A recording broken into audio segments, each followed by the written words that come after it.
আমার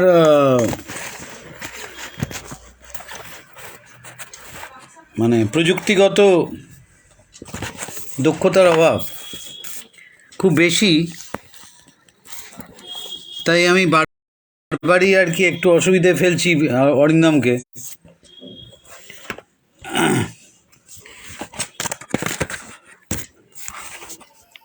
আমার অনুজ প্রতিম অরিন্দম স্বভাবতই ও একটু সহ্য করতেই হচ্ছে ওর নানান আর কি আমার অত্যাচার। আমি সৌমিতকে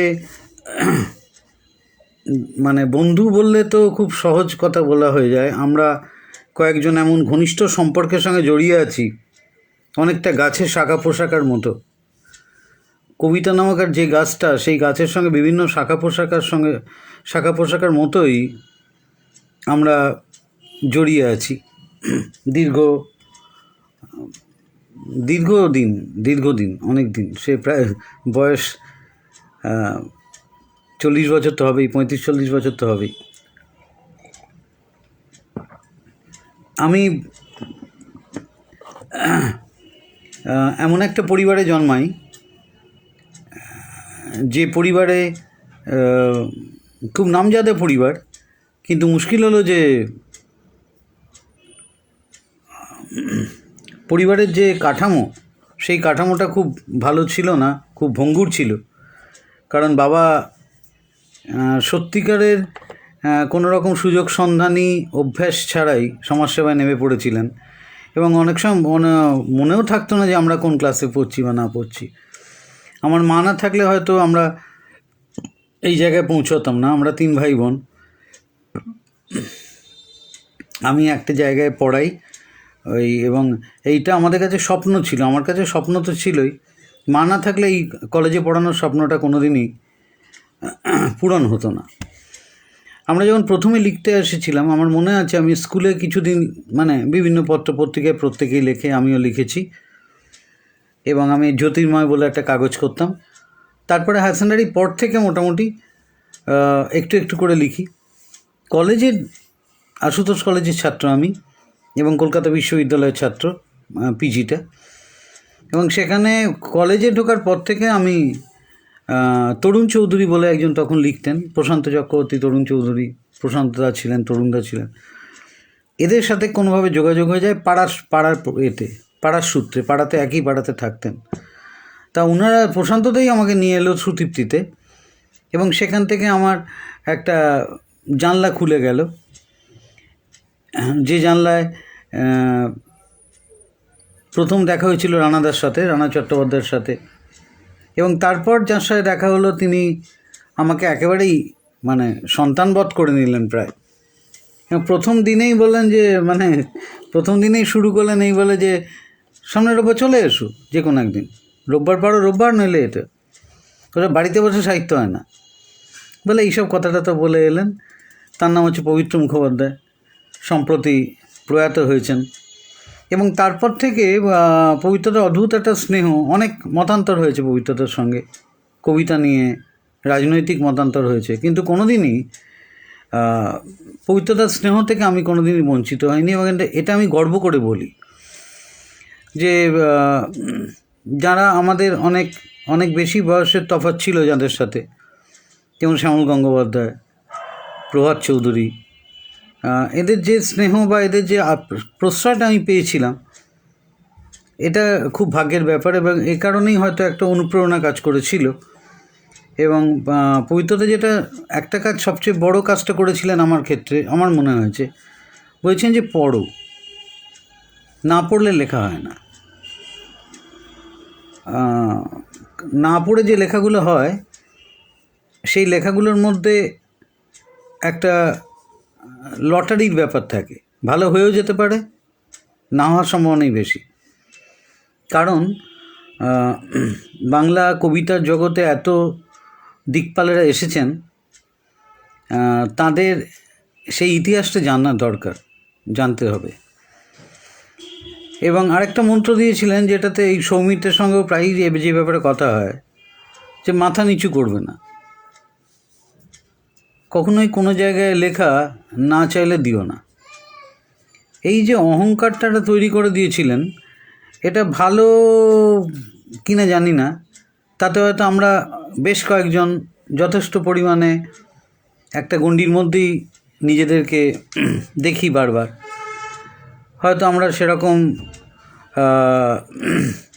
কি বলবো, সেরকম মঞ্চের আলোয় আলোকিত হইনি, কিন্তু আমাদের তাতে কোনো কারোরই খেদ নেই বা দুঃখ নেই, বরঞ্চ একটা ভেতর ভেতর চাপা একটা অহংকার আছে যে আমরা যাইনি, আমাদের না ডাকলে আমরা যাই না, এবং কখনোই পদলেহন বা কোনো লেহনের প্রবণতা আমাদের নেই।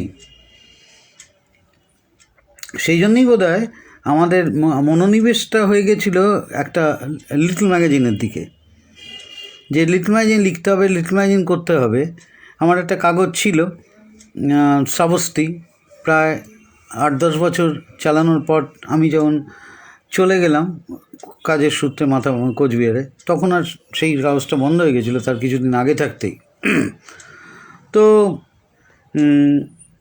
যেটা আমার মনে হয় লেখাজোখার সূত্রে, কেউ যদি বলেন আমাকে যে আপনি লেখেন কেন, এরকম তো প্রশ্ন প্রায়ই হতেই পারে, অথবা কেউ যদি বলেন যে আপনার লেখার বৈশিষ্ট্য কী, দ্বিতীয় প্রশ্নের উত্তর আমি দেওয়ার জন্য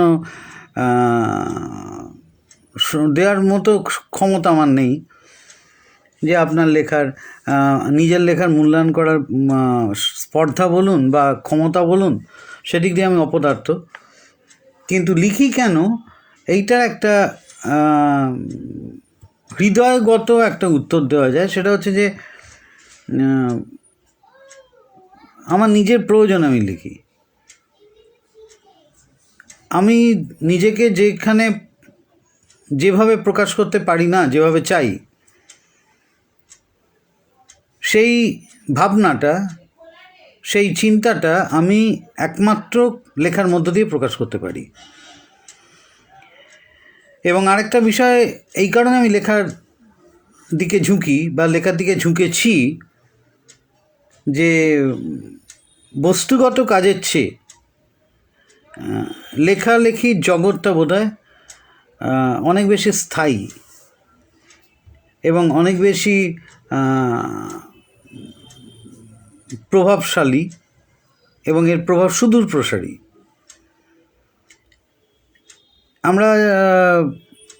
যেহেতু আমরা সাহিত্যের ছাত্র, সেহেতু বোধহয় এই ব্যাপারটা আমার মাথায় এসেছে যে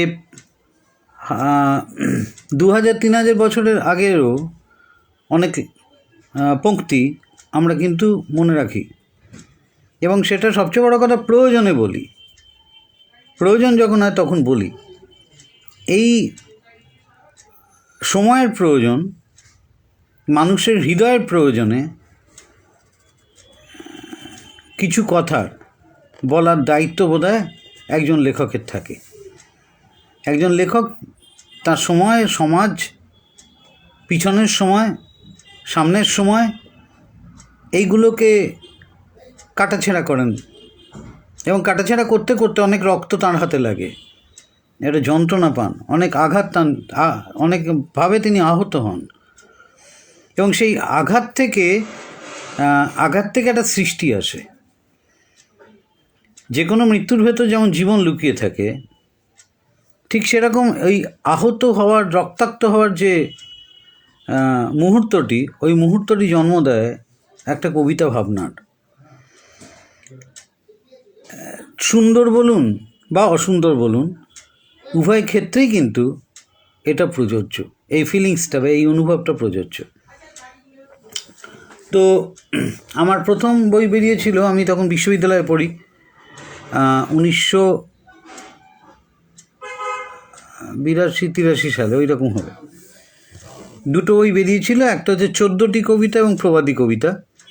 পরবর্তীকালে অনেকগুলি বই বেরিয়েছে আর কি, এবং অতি সম্প্রতি রূপকথা থেকে প্রবীর মণ্ডল এই দুটি বই একত্র করে, মানে সবচেয়ে প্রথম দুটো বই একত্র করে একটি বই বার করেছেন, মানুষের গন্ধ নামে। আমার সমসাময়িক লেখকদের কথা যদি বলতেই হয়, যে আমাদের সমসাময়িক লেখকদের মধ্যে দু একজন ছাড়া প্রত্যেকেই কিন্তু একটি ঘরানার সদস্য।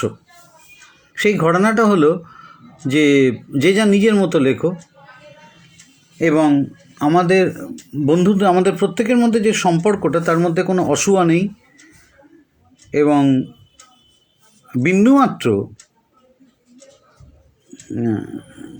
কোনো ওই পদলেহনের প্রবণতা নেই। আমি আগেই বলেছি, দু একজন বাদ দিয়ে, সব জায়গায় দু একজন বাদ দিয়েই কথা বলতে হয়। আমাদের সামনে যারা আছে তাদের সঙ্গে আমাদের অত্যন্ত গভীর সম্পর্ক। আমরা একেবারেই তাদের অনুজের মতোই স্নেহ করি। নাম করতে গেলে মুশকিল, যে হয়তো কোনো নাম যদি ভুল হয়ে যায়, পরে বলে অদিত আমার নামটা বললেন না। আমি প্রত্যেকের সঙ্গেই বলছি যে ওদের সঙ্গে অদ্ভুত একটা সম্পর্ক, এবং ওদের মধ্যে অনেকেই আমাদেরই মানসিকতায় ওই লেখা নিয়ে কোনো দৌড়োদৌড়িতে বিশ্বাস করে না অনেকেই, কিন্তু যথেষ্ট ভালো লিখতে পারে, যথেষ্ট ভালো লেখে এবং নতুন ধরনের লেখার চেষ্টাও তারা করছে। আর আমরা যদি পিছনের দিকে তাকাই, তাহলে আমরা দেখব যে আমরা যখন এসেছিলাম তখন দেখেছিলাম অজস্র ছাতা।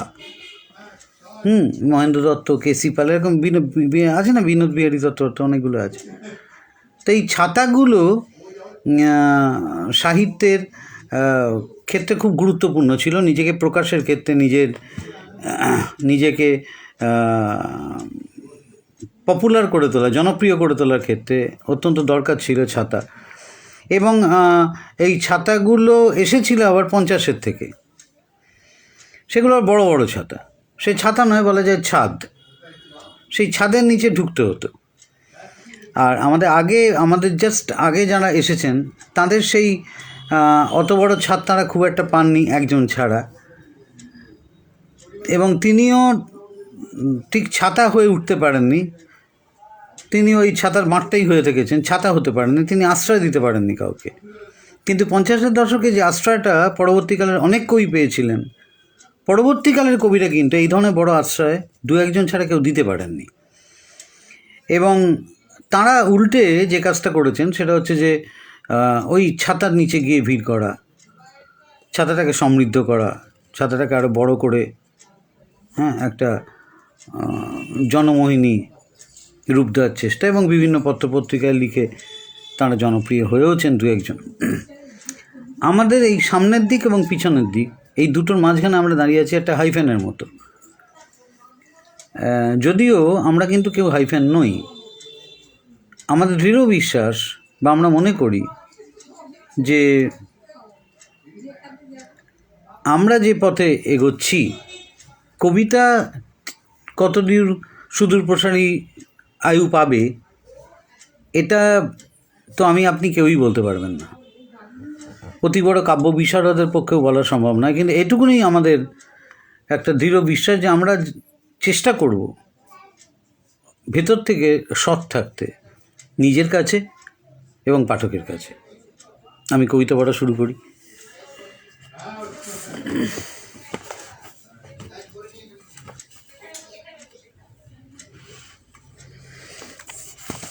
আমি ওই ধারাবাহিকভাবে পড়তে পারছি না। আমি ওই এতবার আমি বলতেও খারাপ লাগে। এটা হচ্ছে রক্তক্ষরণের শব্দলিপি, প্রথম বই বলতে আমি যে প্রথম বইটা থেকে পড়ছি, এটা বেরিয়েছিল 2015-তে। একটু এলোমেলো হবে সালটা, একটু মানিয়ে নেবেন, কারণ অনেক ব্যাপারেই আমি লোকটা খুব অপদার্থ, মানে এই গোছালো নই আর কি। পড়ছি। ফেরা। পূর্ণিমার রসায়নে বালিদেশে সোনার হুল্লোড়, তাঁবু ছেড়ে ভাগ্যান্বেষী মাঝরাতে সাইকেলে চাপে, চুপচাপ পেছনের ক্যারিয়ারে উঠে বসে হলুদ লোভেরা, রক্তশূন্য সোনাটে শরীর, ছোঁয়া লেগে সাইকেলও সোনার নেশায় টলমল। দাহ্য বস্তু না হয়েও সোনার নেশায় থাকে আগুনের বীজ, যার তাপে টায়ারেরা ফাটে। বিকলাঙ্গ সাইকেল ছেড়ে ছুড়ে পা দুটো অগত্যা হাঁটে রূপলি আলোয়। প্রতিদ্বন্দ্বী না থাকায় সহজেই অবসাদ নামে। অশালীন যুদ্ধক্ষেত্রে অকাল নিহত স্বপ্ন কিছুতেই ঘুমোতে দেয় না। ফাঁকতালে 10 দিকে মেঘের গুলতানি একটু একটু করে গিলে খায় চাঁদের প্রতিভা। কুশলী চিতার বেগে অন্ধকার এলে সব চেনা নিপাট অচেনা, সব পথ অনুপথ মিলেমিশে নতুন ভূগোল। পূব হাঁটে পশ্চিমের দিকে, এলাকার একাকার উত্তর দক্ষিণ। স্বপ্নের ওডেসি ভেঙে ভাগ্যান্বেষী প্রাণপণে তাঁবুর ঠিকানা খুঁজে মরে।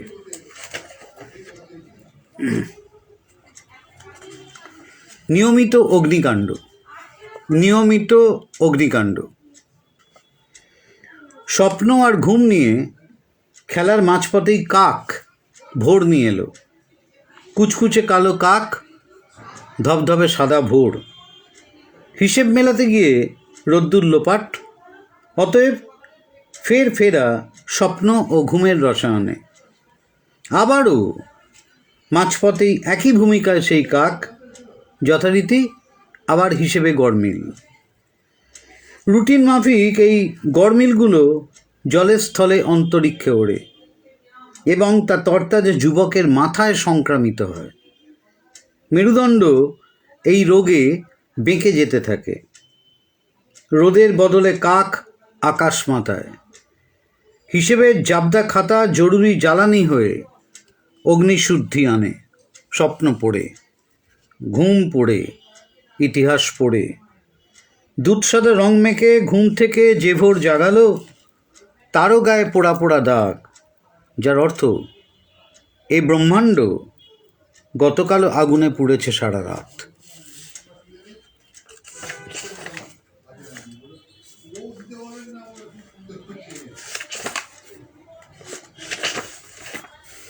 গান্ধী। আগুন জ্বেলেও পোড়াতে পারিনি কোনো অন্যায়। মহাভারতের নায়কের কথা গল্প ভেবেছি, বিচার না করে রসদ ভেবেছি মানুষজনকে, না জেনেই যারা সামিল হয়েছে আমার মিছিলে।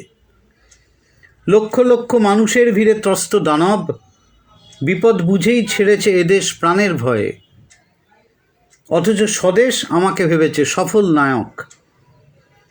যুদ্ধ চাইনি তা বলে আমি তো সন্ধি চাইনি, অথচ সকাল সেভাবেই এলো শ্রাবণ রাতে। এ সকাল যেন নিহত মাছের নিষ্প্রভ চোখ। রোদ্দুর নেই, স্বপ্ন নিহত, খণ্ডিত সব। রক্তরেখায় ভাগ হয়ে গেল প্রিয় দুখন ভূখণ্ড। মুচকি হাসল দুর্ভিক্ষ দাঙ্গাবাজ। প্রমিথিউসের মূর্তি রইল পিছনে পড়েই। সন্তানদের বাঁচাতে ব্যর্থ জাতির জনক। কি করে বোঝাবো নিজে যা বুঝিনি এই রাজনীতি? লাঠি হাতে শুধু হেঁটেই গেলাম নিষ্ফল পথ।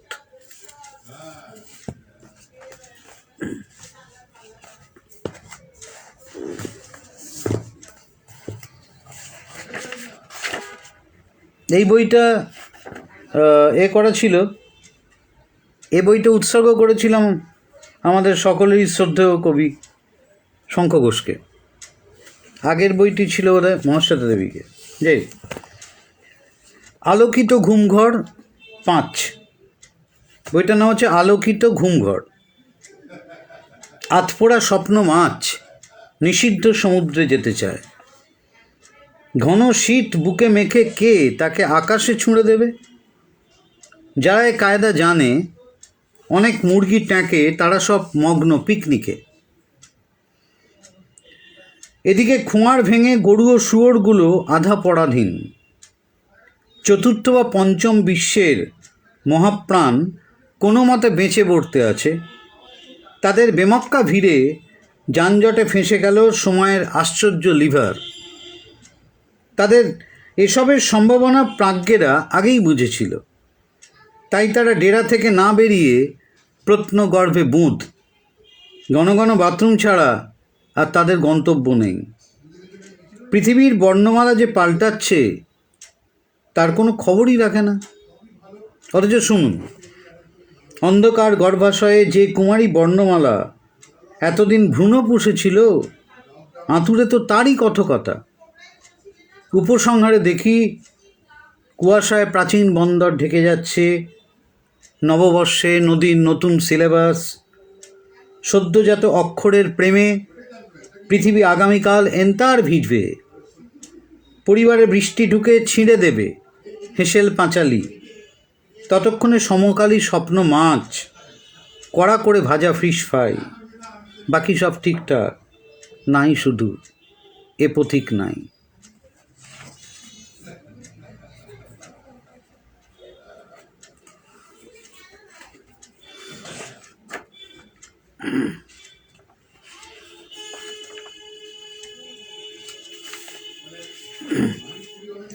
অহং। বেঁটে লোকটা সামনে আসতেই আমি বেশ লম্বা হয়ে যাই। বেঁটে লোকটার কাছে আমার কৃতজ্ঞতার শেষ নেই, কিন্তু তাকে ধন্যবাদ জানাবার আগেই একটা লম্বা লোক আমার পাশে এসে দাঁড়ায়, আমি বেঁটে হয়ে যাই। চুপশোনো বেলুনের মধ্যে ঢুকে নিজেকে লুকোতে চাই। আয়নায় একটা নিপাট গবেটের মুখ আমাকে গোমড়া মুখে দেখে। গা গুলিয়ে ওঠে, চোখ বুঝি। ভাঙাচোরা অন্ধকারে সেই বেঁটে আর লম্বা লোক দুটো ওকে জড়িয়ে ধরে হ্যাঁ হ্যাঁ হাসতে হাসতে আমার ছায়ায় ঢুকে যায়।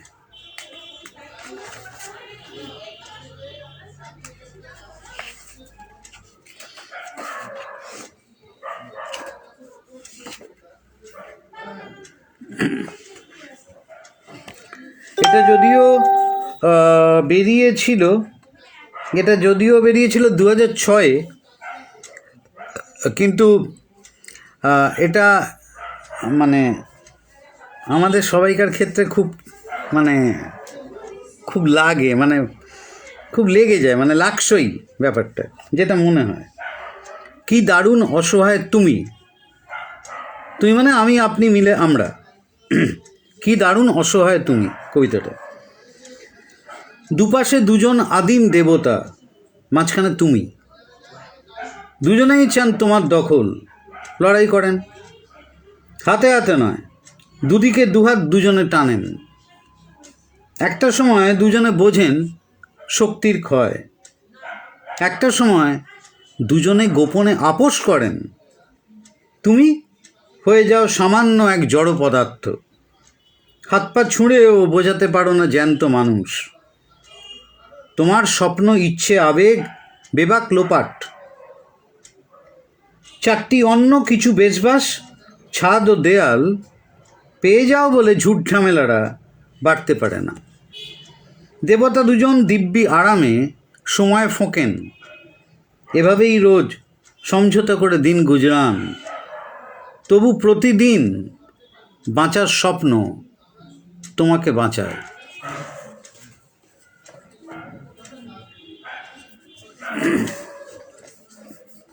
স্বরবর্ণ জলে পড়ে গেছে। এ বইটা সাম্প্রতিককালের বই, এটা বেরিয়েছে 2019-এ। পৃথিবীর আজ জন্মদিন, সমস্ত দেশেই আজ উৎসবের মেজাজ। সন্ধ্যেবেলা কবনদের মিছিল বেরোবে, প্ল্যাকার্ডের পরিবর্তে ওরা হাতে তুলে নেবে বোবা অন্ধকার। মুন্ডুহীন এ মিছিল সেইখানে যাবে যেখানে অজস্র মৃত্যু ডাঁই হয়ে পড়ে। বরাবরই এই দিনে কবনদেরা নিজেদের মুন্ডু খুঁজে ফেরে। নিজেরটা না পেয়ে অনেকে অন্যেরটা নিয়ে খুব কাড়াকাড়ি করে। কপালের জোরে কেউ নিজের মুন্ডুটা খুঁজে পেলে ভুলেও মিছিলে আর কখনো ফেরে না।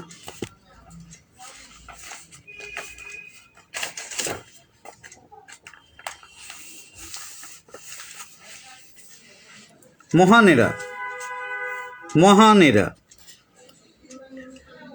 আচার্য প্রফুল্লচন্দ্র রোড কোনোদিন নদী হয়ে গেলে এ রুটের সব বাস নির্ঘাতে স্টিমার হয়ে যাবে। মানিকতলার ঘাট, রাজাবাজারের ঘাট চেঁচাবে খালাসি। এ স্টিমারের অশ্লীল ভোঁ উড়ে যাবে বঙ্গীয় সাহিত্য পরিষদে। নানা মুনি নানা মত নিয়ে বসে যাবে টিভির চ্যানেলে। নদীটার নাম হোক আচার্য প্রফুল্লচন্দ্র নদী, অথবা প্রফুল্ল নদী, অথবা বিতর্ক এটা নয় ওটা। শেষমেশ মস্ত এক অশ্বডিম্ব আকাশে ঝুলিয়ে সব বিতর্কেরা উড়ে যাবে আকাশ ছড়িয়ে। যদিও এপিসি রোডে আটকে থাকা লোক প্রফুল্লচন্দ্রেরা কেউ নন।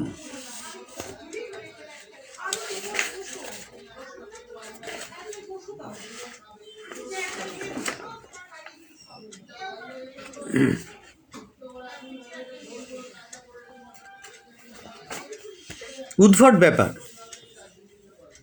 সে একটা রং করা প্রজাপতি ছিল,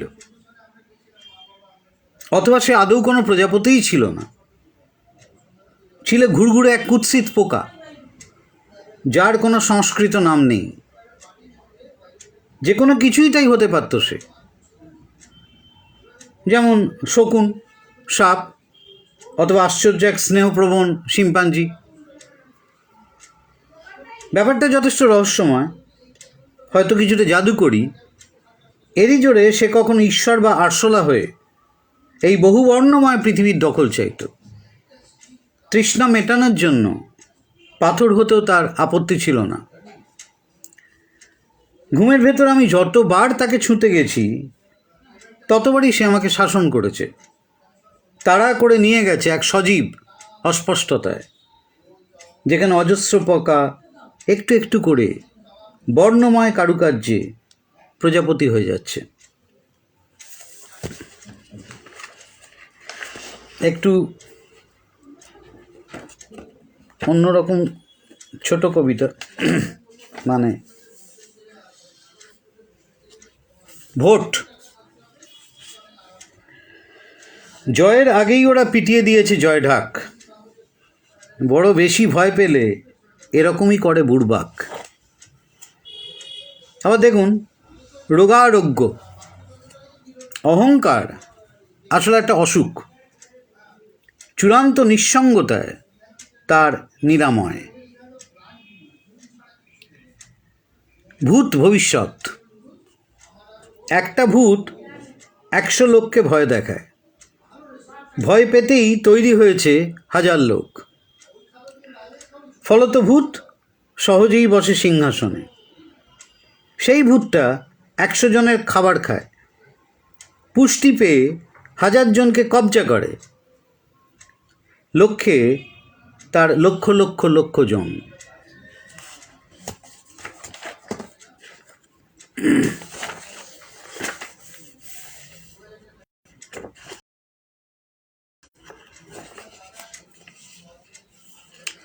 মা ও আমি। আগুনেরা খেয়ে নিল আদিম ঠিকানা, আগুনেরা খেয়ে নিল আদিম ঠিকানা। ছিন্নমূল বৃক্ষ হয়ে সেই অগ্নিকাণ্ড আমি দাঁড়িয়ে দাঁড়িয়ে দেখলাম।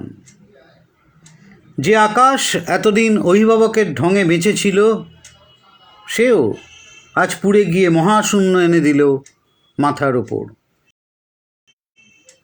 পায়ের তলার মাটি সরে গেল আমাকে অতলে ফেলে দিয়ে।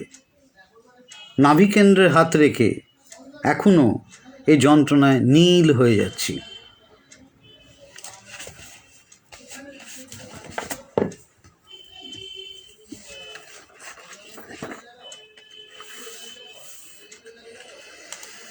এটা হচ্ছে কুয়াশা ঘেরা রাস্তার শব্দ থেকে নেওয়া। বইটি বেরিয়েছিল 2001-এ। আমাদের নেই কবিতাটা। মধ্যবিত্ত গাথা। সপ্তাহান্তে মধ্যবিত্ত কালীঘাটে যায়, দেবী আর আকাঙ্ক্ষার শ্রীচরণে পুজো দেয়, আর শ্মশানের থেকে শ্মশান বৈরাগ্য নিয়ে ফেরে। শনি রাতে সাময়িক ব্রহ্মচর্য, অবসন্ন নারীর বিশ্রাম, পরদিন স্মৃতি ধ্বংসে আমিষ ও নিরামিষে গেরস্থালি, আবার গণতান্ত্রিক। পৃথিবীর সঙ্গে সঙ্গে মধ্যবিত্তেরও বয়স বাড়ে। একদিন নক্ষত্রের আলো তার বুকে এসে দারুণ উত্তাল। এখন ঘরেই তীব্র শ্মশানের গন্ধ, সন্তানের চোখে মৃদু শ্মশান বৈরাগ্য। শোক তাপে ঘড়ির সমস্ত কাঁটা গলে গিয়ে হাওয়ায় উধাও। শব্দহীন শব্দযাত্রা চুল্লিতে এসে নিঃশেষ। অবশ্য মানুষজন নতুন শবযাত্রায় যেতে হবে বলে মোটামুটি তৈরি হয়ে থাকে।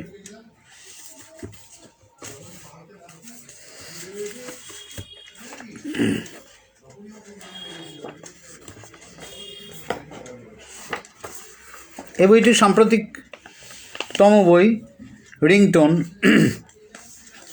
স্বপ্ন বাস্তবতা। গতকাল আমার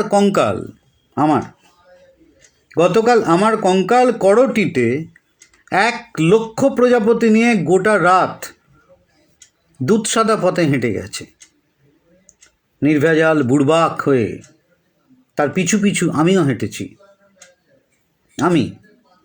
আমি মানে একখানা হৃৎপিণ্ড, ফুসফুস, মস্তিষ্ক, লিভার এবং কিডনি, হাড়, মাংস ইত্যাদি। যতবার তাকে ছুঁতে গেছি, ঝাঁকে ঝাঁকে প্রজাপতি উড়ে গেছে ঘুমন্ত সূর্যের ঠিকানায়।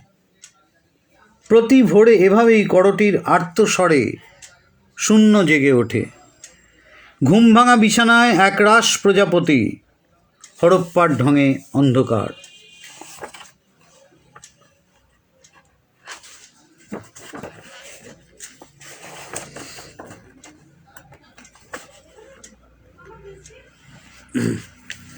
এক ওডিসি। মোবাইল হারালেই আমি শ্রী রবিনসন ক্রুশো। মুহূর্তেই চারপাশে অথই অথই জল ভেঙে জন্ম নেয় দ্বীপ। রাজপথ নদী হয়ে সেই জলে মেশে। দুরন্ত আবেগে ছোটা গাড়িগুলো জাহাজের ছদ্মবেশে সবুমে ফেরার কথা বলে। আমি এক মস্ত লাফে তাদের নিরীহ পেটে ঢুকি, পৌঁছে যাই গোধূলির দেশে। ইচ্ছে হয় পড়ন্ত সূর্যটা তুলে এনে রেখে দিই টেবিলে, না হয় এখান থেকে দিনরাত্রি নিয়ন্ত্রিত হোক। আমি জানি এমনটা হলে টেবিলটা রোজ রাতে গাছ হয়ে যাবে। যাবতীয় পরাজয় আকাশে উড়িয়ে জন্ম হবে অরণ্যের, যেখানে পাখির গানে খুঁজে পাবো আমার নিজস্ব রিংটোন।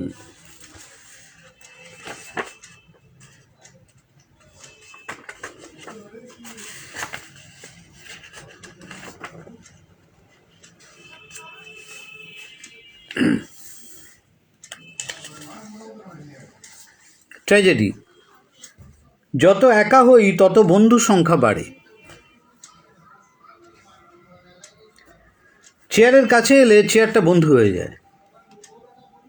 বলে ওঠে, বসো। আলনায় হাত দিলে জামা বলে, খালি গায়ে কেন? ঘুম ভেঙে বেসিনের সামনে দাঁড়ালে শুনি, দাঁত মাজবে তো? এভাবেই চারপাশ বন্ধুতে ছয়লাভ। পুরনো বন্ধুরা প্রায় অনুযোগ করে, হ্যাঁ তো চুপচাপ, ঠোঁট ফাঁক করে শুধু হাসি। তারা আরও ঘন বন্ধু হয়ে ওঠে। একমাত্র আয়নাটা চিরকালই শত্রু থেকে গেল।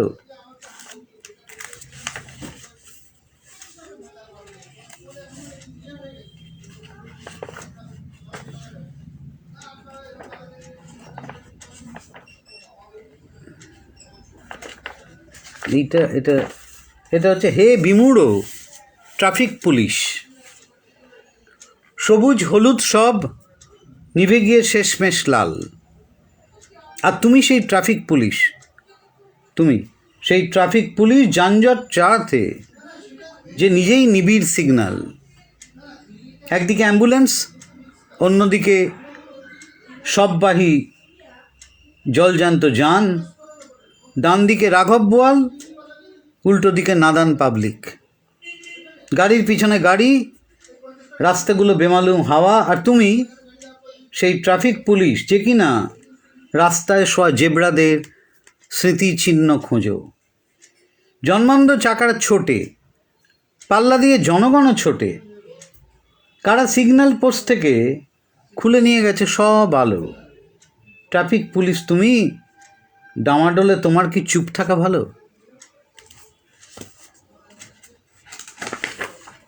অনেকক্ষণ ধরে বিরক্ত করছি, আর মানে নিজেকে আমি কৃতজ্ঞ যে আপনারা শুনছেন।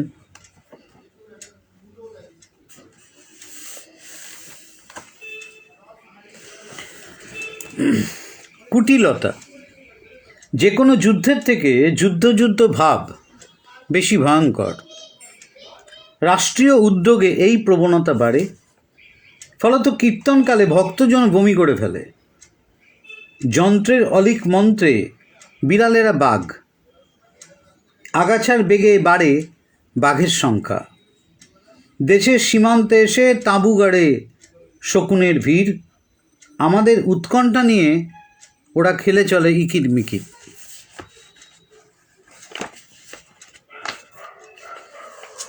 এই কয়েকটি সামান্য কয়েকটি অনুকবিতা পড়ে শেষ করব। অতিমারি। এই যে কোভিড পরিস্থিতি হচ্ছে, সেই নিয়ে আর কি আমার মনে হয়েছে, ঈশ্বর রাস্তায় বেরোলেই এরকম হয়, ঘরে ঘরে কড়া নাড়ে শ্মশানের হাওয়া। করোনা নিয়ে আরেকটা কবিতা, করোনা প্রসূত। দুখানা মুখোশের অসম্ভব ভারে, ভেতরের কথাগুলো ইদানিং শোনাই যায় না। নামকরণ। জানলাগুলোর নাম রেখেছি ইশারা, আর দরজাগুলোকে ডাকি আবিষ্কার বলে। রাম জন্মভূমি। আসল ঠিকানা তার কবির কলমে, অযোধ্যা বা সংসদে নয়।